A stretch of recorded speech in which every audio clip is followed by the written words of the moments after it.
So now I'm to the point where I've gotten this piece of brass all heated up. You can see that it's a nice orange color.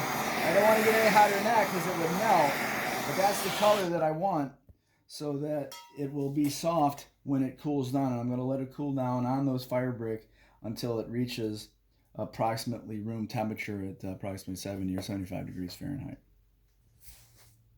So the piece coupon is finished cooling down, so now I'm back at my workbench where I'm going to put a center line mark on one side of the blank. You can see, by the way, that the blank is kind of discolored a little bit from the oxidation of the heating process. This is 7 inches long.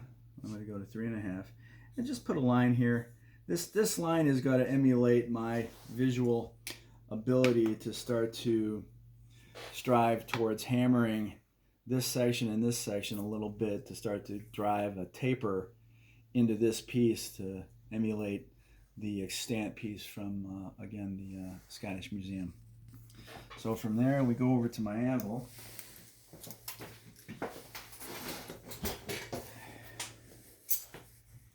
And I'm going to strike it on edge using a cross peen. This is a cross peen hammer. And so I just got to start to do like this. We have to be careful if we hit it too hard that piece is going to start to curl this way, so we're not hitting it real hard. And go both sides a little bit.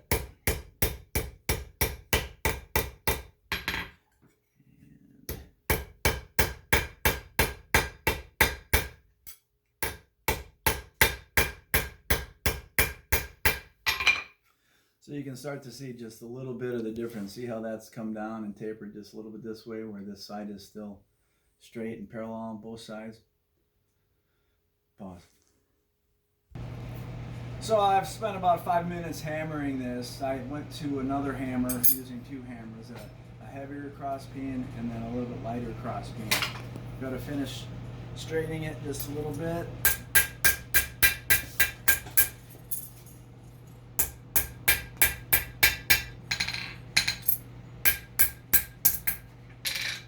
So the shape we now have, if you can see that, is I've kind of got a peak in the middle just a little bit, and I've tapered these sides just a little bit either way to give it a little bit more dynamic shape as opposed to just kind of a boring flat rectangle. And so as I've hammered